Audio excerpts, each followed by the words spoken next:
Necronomicon nedir? O kadar çok ismi var ki ve hakkında o kadar çok efsane olmuş ki bırakın kendisini, hakkında yazılanlar bile ciltleri doldurmakta. Arap'ın kitabı, Ölü isimlerin kitabı veya Ölülerin Çağrı kitabı ya da Çıldırtan kitap. Yazarın adı El Hazret veya El Azif. Yani meşhur yazar Şamlı bir Arap. İnançları ve de bilinenlere göre Necronomicon gerçek bir büyücünün el kitabı ve hiç şakası yok. Bazılarına göre böyle bir kitap hiç yok. Sadece Amerikalı korku yazarı Lovecraft'ın hayallerinin ürünü. Bazılarına göre ise var ama yerini kimse bilmiyor. Kısacası Necronomicon tam manasıyla gizem dolu bir kitap. Necronomicon'un 7 cilt olduğu ileri sürülüyor. Aslı 900 sayfanın üzerindeymiş ve her cildinin 125 sayfa civarında olduğu düşünülebilir. Peki bu garip kitap nerede ve ne zaman yazıldı? Necronomicon'un milattan sonra 730'da Şam'da Abdül el Hazret tarafından yazıldığı söyleniyor. Öyleyse El Hazret kimdir? Onun hakkında çok az bilgi var ve çoğu da Necronomicon'un içinde. Hep yolculuk yapar, çok okurmuş. İskenderiye'den Pencap'a kadar dolaşmış. Onlarca dil konuşur ve öğrencilerine dünyanın her yerinden araştırıp öğrendiklerini anlatırmış. Orijinal adı Al-Azif. Azif, Araplar tarafından geceyi belirtmek için kullanılan bir kelimedir. Yine sesi, böcekler tarafından cinlerin uğultusu anlamını da taşımaktadır. Kitabın Yemen'de kaleme alındığı söylenmekte. Olmadiye halifeleri döneminde gelişti ve milattan sonra 700 dolaylarında Babil ve Memphis'in yeraltı sırlarını aradı ve 10 yıl boyunca tek başına Büyük Arabistan'ın güney çölünü geçti. Roba el Kaliyet veya kadim insanların boş alan modern Arapların yaşadığı Dahna ya da Kızıl Çölü koruyucu kötü ruhların ve cinlerin olduğu yerlerden geçti. Bu çölün birçok garip ve inanılmaz korkunç söylentileri vardı. Abdülhazret aynı zamanda çöllerde yıllarca bir arayış içinde olmuş ve çöllerin yuttuğu muhteşem İrem şehrini bulduğunu iddia etmişti. Bulduğu bu yerdeki isimsiz çöl kasabasının kalıntılarının ve sütunlarının altında şok edici bir şeyler buldu. İnsanlıktan daha eski bir ırkın yıllıkları ve sırları. O sadece kayıtsız bir Müslümandı. Fakat bulduğu yazıtlarda Yok, Sothot ve Kuthullu adı verilen bilinmeyen varlıklara tapılıyor ve ibadet ediliyordu. Sonunda bu günlüklerdeki bilgileri El Azif isminde kitapta toplamış, ancak Abdül Al-Hazret bu bilgileri fazla kaldıramamış ve bunun sonucunda da delirerek ölmüştü. Bu sebepten ki bu kitaba insanları delirten kitap da deniyor. Ölümü ise rivayete göre bir gün manava giderken herkesin gözü önünde karanlık güçlerin oluşturduğu varlık tarafından parçalanarak olmuştu.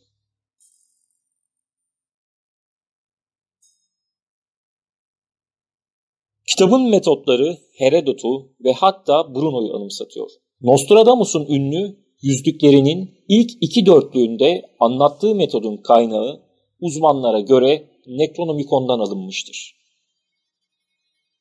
Gece yarısı gizli odamda yalnız çalışırken otururum. 3 ayaklı pirinç sehpada. Küçük bir ışık gelir insansız yerden. Düşüncemi aydınlatır. Talihimin boş yere olduğuna inanmıyorum. Asa ellerimin arasında konuşur. Bu sırada su hareketleniyor. Limbe eteğinden ayağa bir büyük korku, içten bir ses, farklı bir titreme, ilahi ışık, kutsal haber artık yanımda. Büyü veya daha doğru bir tanımla majikal kehanet için çağdaş araştırmacılar bilincin açılması ve güncel etkilerden kurtulabilmesi için belli uyuşturucuların kullanıldığını belirtiyor. Bunun bir formülü de ele geçirilmiş. Günlük, aselbent, diktamtus, haşhaş kökleri, afyon gibi maddeler o dönemlerde kahinler tarafından kullanılmaktaymış. Kaynak, Kolombiya Üniversitesi'nin inançlar ve yöntemlerle ilgili araştırma raporlarından alınma. Yani Necronomicon sadece bu yönden geleceği görebilmenin yolunu da gösteriyor veya öğretiyor. Çılgın Arap El Hazret'in çağının çok ötesinde olduğunu da anlatmakta. Çünkü Necronomicon sayesinde geleceği gördükten sonra çağının dışında kalmış veya uyum sağlayamamış, ona çılgın denmesinin nedeninin altında çağına göre alışılmadık biri olması yatıyor olabilir. Bu da insanı çıldırtıyor. Ama nasıl? Bir diğer kaynağa daha bakalım. Yunanlı yeni Platonist filozof Proklus, milattan sonra 410 ve 485 astronomi, felsefe, matematik ve metafizik uzmanıydı ve kullandığı büyü yöntemleriyle Hekate adlı mitolojik tanrıyı görebildiğini yazıyordu. Proklus, eski Mısır ve Kalde gizem öğretilerinden yararlanmıştı ve Proklus'un yazılı yöntemlerinin tamamen El Hazret'in eline geçtiği ve Necronomicon'a aktardığı da söylenmektedir. Biraz da bu garip kitabın basılı olup olmadığına veya basım tarihçesine kısa bir göz atalım. Hiçbir Arap kaynağında Necronomicon'un çıkış bilgisi yoktur. Araştırmacı ve tarihçi İdris Şah, kitabı Hindistan'da, Deoband'daki, Mısır El-Azhar'daki ve Mekke'deki antik kitaplıklarda araştırmış ama başarılı olamamıştır. Peki öyleyse Necronomicon nerede? Necronomicon adı verilen kitabın aslında nerede olduğuna dair bir kesinlik olmaması bir yana, böyle bir kitabın gerçekten bulunduğuna dair de kesin bir kanıt yok. Necronomicon'un kopyasının İngiltere'de British Museum'da bulunduğuna dair iddialar var. 1487 tarihli Latince bir belgede Dominikan rahip Olaus Worminus imzasıyla Engizisyon'un ölümcül ismi Kara Papaz, Tarquiniada'nın İspanyol Yahudilerine zulmederken Necronomicon'u ele geçirdiğini ve İtalyanca'ya çevirdiği belirtiliyor. Wormius'a göre kitap son derece tehlikeli ve okuyan insanı olağanüstü etkiliyor ve aklını başından alıyor. İçindeki bazı bölümlerde Tevrat'ın yaratılış bölümündeki gizli ve şifreli bölümlerinin açıklamalarının bulunduğu ve bunları anlamanın sonucunda insanın çıldıracağı da belirtiliyor. Çıldırtan kitabın izinde. Wormius, kitabın bir kopyasını ele geçirmiş olmalı ki Sparham başrahibi Jonah Triham'a yollamış. Ama sonra Wormius ekliyor. Çeviriyi yaktım, bu tanrıya küfürdü. Gerçekler çok fazla ortaya çıkıyordu. İnsanlar buna hazır değiller. Daha çok zaman gerekiyor. Ama başka kaynaklar Necronomicon'un yok olmayıp Vatikan'a yollandığını yazmakta. Arapça orijinal, Wormius'un ön notunda belirtildiği gibi erken bir zamanda kayboldu ve Yunan kopya İtalya'da 1500 ve 1550'de basıldı. 1692'de bir Salem ileri geleninin kütüphanesinin yakılması ile yok olduğu söylendi. Latince metinlerin şimdi mevcut olanın yani 15. yüzyılda British Museum'da kilit altında olduğu biliniyor. Bir diğeri de 17. yüzyılda basılan Paris'teki Vitlathui Nation'da bulunmakta. Yine Harvard'da genişletici kütüphanesi ve Arkham'daki Miskatonic Üniversitesi kütüphanesinde, ayrıca Buenos Aires Üniversitesi kütüphanesi başka kopyalarında olduğu muhtemelen gizli olarak mevcut ve hala belirsiz bir söylentiye göre Amerikalı milyoner bir koleksiyonerin elinde de 15. yüzyıldan kalma bir kopyanın korunduğu da söylenmekte. Bununla beraber 100 yıl kadar sonra yani 1586'da Wormius'a ait kopya Prag'da ortaya çıktı.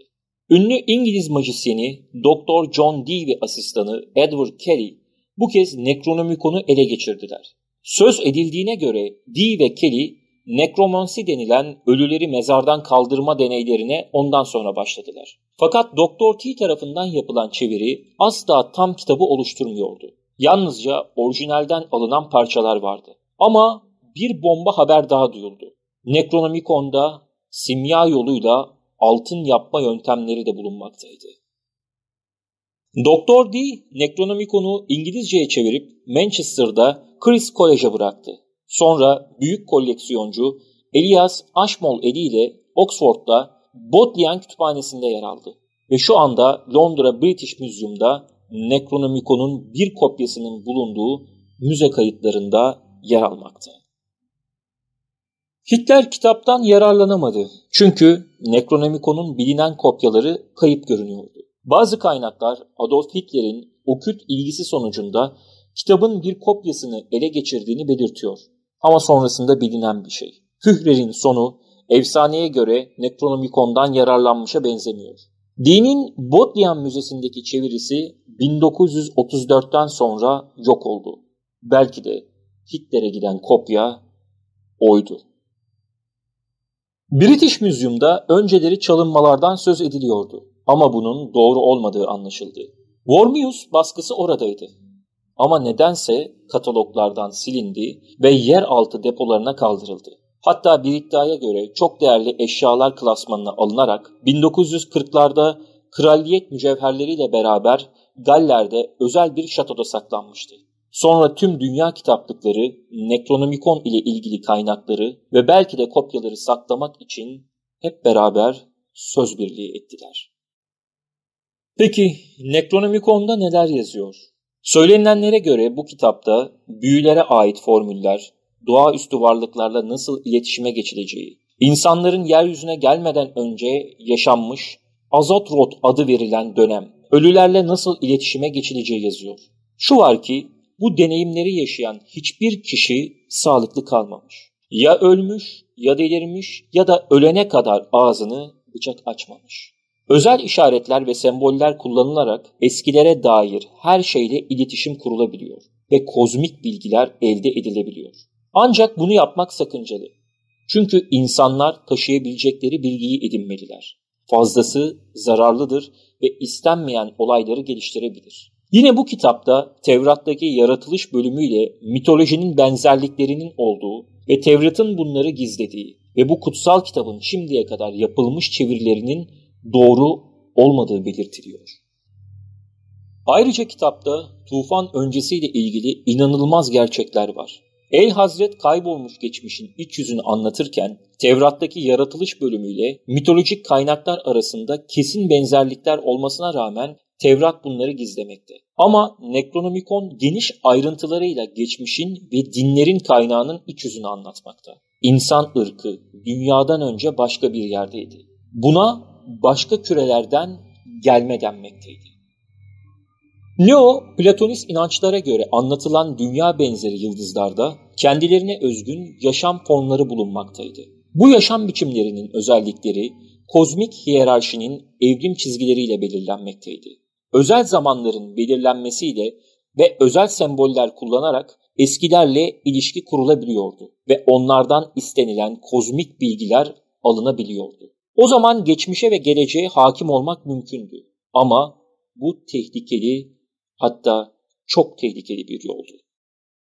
Necronomicon'un çıldırtması anlaşıldığı kadarıyla sanıldığı gibi değil. Sadece bildiğimiz, inandığımız her şeyi reddetmesi ve gerçeklerin çok farklı ve belki de çok acımasız olması yüzünden okuyanları şoka sokmaktı. Ötesi gizemini hala sürdürdüğünün gerçeği. Kim bilir ne kadar zaman herhalde kendimizden, ne için var olduğumuzdan, geçmişimizden korkmamayı öğrenene kadar Necronomicon'u göremeyeceğiz.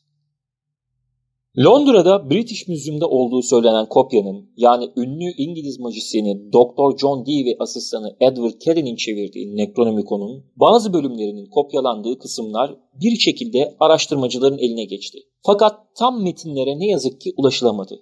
Korku yazarı Lovecraft'ın 1924 tarihli The Hound adlı hikayesinde bahsedildiğinde ona bu bölümleri satanın Simon isimli bir araştırmacı olduğundan bahsetmekte. Birazdan dinleyeceğiniz kısımlar Londra'da British Museum'da olduğu söylenen kopyanın Necronomicon'un bazı kısımlarını oluşturmakta. Yani Simon isimli araştırmacının notları. Söylenenlere göre Sümerce metinlerin çevrilmesinde de çok katkısı olmuş bu kişinin. Çeviri farklı olduğu için olduğu gibi alınmış. Gerçek bir ritüelin parçası ve uygulanmaması gerekmekte. Necronomicon'da 50 önemli bir sayı. 50'yi kullanılarak isimler büyülere bir rehber başlığı gibi verilmiş. Yani Marduk'un her ismi için özel bir mühür ve simge verilmiştir. Ritüellerde de bu mühürler kullanılmaktadır. Kitap, sağlığa ciddi zararlar içerebileceğinden zihinsel, fiziksel ve ruhsal çok dikkat edilmelidir. Aslında kitabın efsanesinin çoğu karanlık güçleri çağırması için yapılan ritüeller ve Nekros Nomos, summunlanma, yönetme, demon yerleştirme çalışmalarını da kapsamaktadır. Bu Grimoire, Dr. John Dee'nin Enochian ya da melek dili çağrısı ve majisini çalıştığı esere aittir. Melek dili antik Sümerlerin en kadim dilidir ve ancak bazı boyutlarda bulunan varlıklar tarafından yetenekli majisyenlere öğretilebileceği bildirilir. Eski Sümer dini ay yönetimindeydi ve gecenin büyülü mimarisiyle duyuların karanlığı sihir ile iç içeydi. Sihirli sözcükler, ritüeller, formüller çok eskiye dayanıyordu. Necronomicon uygulanmalarının denenmesi kitabın başında yer alan uyarılarda açıkça intihara veya suça teşebbüs etme olarak tanımlanmaktaydı. Necronomicon metodu dünyanın en eski çağlarının derin, ilkel ve arketipsel ön mevcudiyetinin kapı açan bir mühür ve invokasyon bütününde kapsamaktadır. Bu kitabın bir kopyasının da Harvard Üniversitesi Widener Kütüphanesi koleksiyonuna ait olduğu söylenmektedir. Papa 9. Gregor tarafından 1501 baskısı ve çoğaltılması yasaklanmış, ayrıca Baron Frederick tarafından çevrilmiş, Utus Malecarum adı ile Latinceden İngilizceye farklı bir çevirisi bulunur. Bu çeviri 1597'de Sussex'te basılmıştır. 62. sayfada koruyucu muska tarifleri ve adları ile verilir.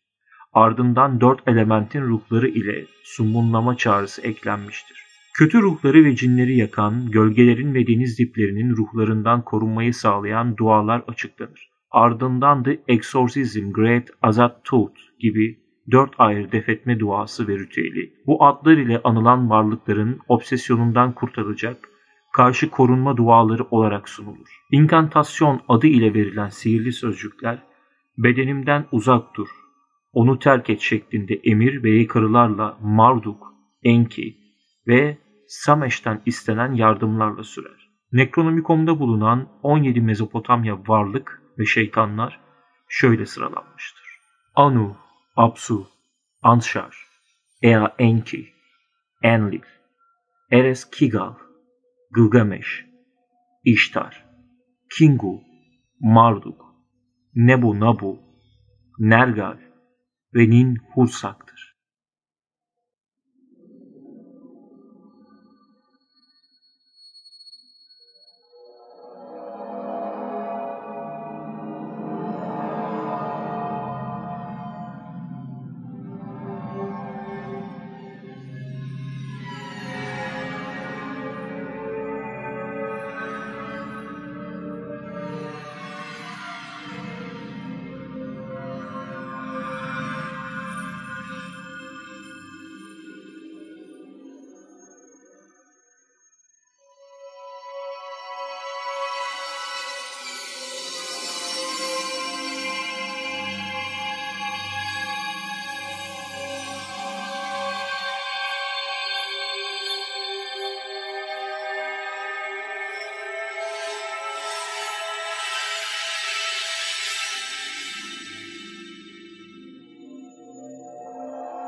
Videolarımızın devamı ve kanalımızın gelişmesi için abone olmayı unutmayın.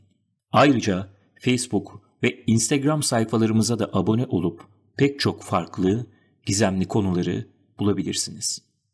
Kanalımızı desteklemek ve araştırmalarımız için katıl butonu ile size uygun üyelik paketini seçip özel avantajlardan da yararlanabilirsiniz. Gizemli konularda görüşmek üzere. Hoşça kalın.